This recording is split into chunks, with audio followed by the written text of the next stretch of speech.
Hey friends, how you doing? I'm on project number 2. This is going to be a short one, just a little update on what I got going on with the Thunderbird.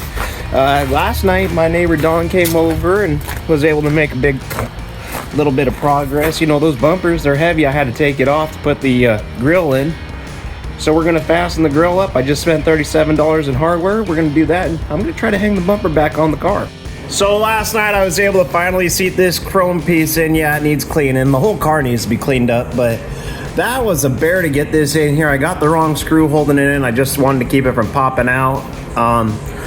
We emptied out the trunk of a lot of parts, and this thing is one giant puzzle because you can see all this chrome trim here, the dash bezel I got there. I got a bunch of chrome parts here. I got some more dash pieces up here. Here's the bumper we pulled off the car. As you can see down here, the bumper's missing. I even have all the right hardware for this. I had to buy these bumper brackets offline, and they seem to fit. I did have the bumper up in there at one point. I'm kicking myself now because I forgot to get screws for this. The radiator in it is an aftermarket aluminum radiator. Definitely not factory. Everything's great on it except for the holes here. The 3 that are up top, those are actually metric, so I'm gonna have to retap those to receive quarter 20 bolts. I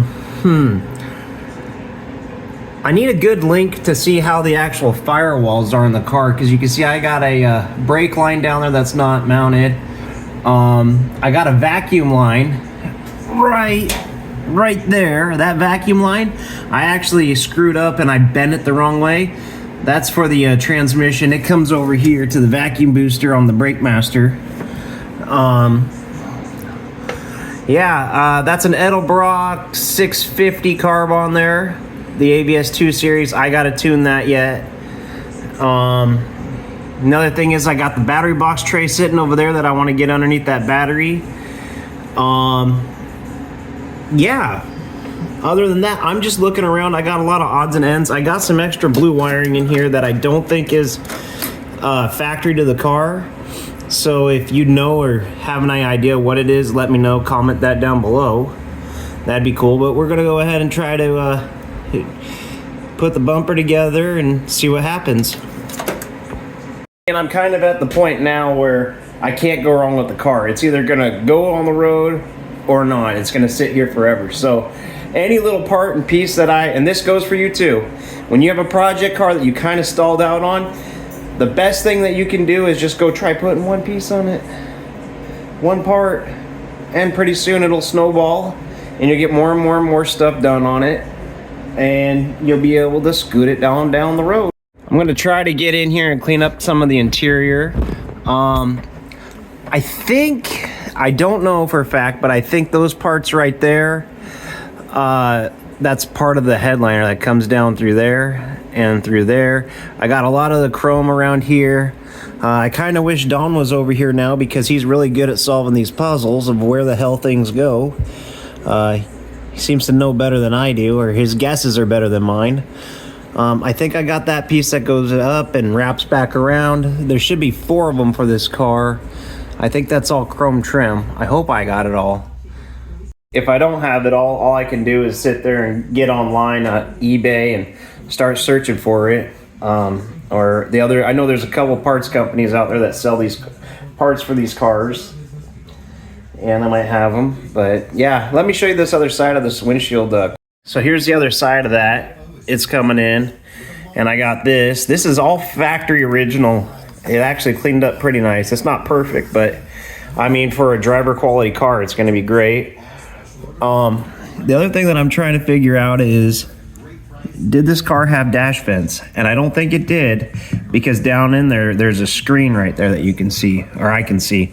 The camera might not be able to pick it up, but that, and then I recovered this dash. I got to do a little touch-up work right there, and then once I put the bezel in for the speaker, that'll suck all down that all vinyl and everything else. That was a pain in the ass, dude. Let me explain. So I had gone down to my local fabric store and bought a big chunk of black vinyl, and I knew that if you heated vinyl up, you could stretch it. So I worked tirelessly for hours trying to heat and glue, heat and glue, heat and glue. Finally, I realized, why don't we just take the whole dash, put it out in the sun, and let it sit there all day? Well, that worked out the best. So I took the vinyl and the dash, all as one piece, put it out in the sun on the cart, let it sit there for about 8 hours in the sun. It just got hot, and then I let it get cold. I rolled it into the shade, and I blew it off with a fan, and that kind of let everything form to kind of the shape that it needed to be. It wasn't perfect. So then is what I did is I went and got some of the, what do I call it? Contact cement. And I ended up gluing contact cement down onto the dash and then gluing the vinyl. And I started right at the center, right where the radio is, the hardest part. And I just glued like a little bit at a time and put it back out in the sun, let it cure. And contact cement, you got like 20-30 minutes to work with. So you do both sides of it and you let it set up and then you put them together. Once they go together, they're like stuck, like you can't pull them apart. That worked out pretty good. The other thing that I used was I went down to my local feed store, and as I was finishing this, there was like a little couple spots where it kind of bubbled up a little bit.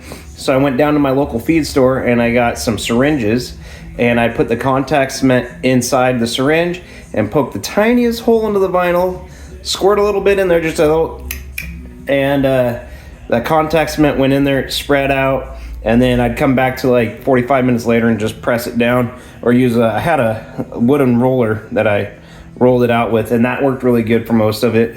However, it's just kind of been sitting around and it hasn't had everything pinning it in, so I just got to go through and touch it up. I'm sure I can. It'll look great when it's done. It'll look brand new. The original one, it was all cracked out with the common spots. It's, it's just the sun damage to it. But yeah, I'm gonna get jamming on this bumper, see how far I can get with it. Hopefully I can get it back on the car tonight by myself. Probably not, but won't know until I try. Believe it or not, this is $37 worth of nuts and bolts. I got some polish sponge for the little bumper the side pieces that go on the side of the bumper. I got those sitting around here. Let me find one, I'll show you. So I got that bolt to go right in there. I might have got the wrong size. I probably have to get a 1/2 inch. Let's find out if it fits. Well, that bolt fits just about perfect. I gotta clean these up, but I can't be more happier. Hopefully a little bit of steel wool, quadruple aught steel wool. I'll clean these right up. Well, that's gonna be a wrap for tonight. I gotta clean these up and go down and get some hardware for them. I might pop this in the dishwasher just to help clean it up. Have a good night. Thanks for watching, thanks for liking, and thanks for subscribing. I do appreciate it.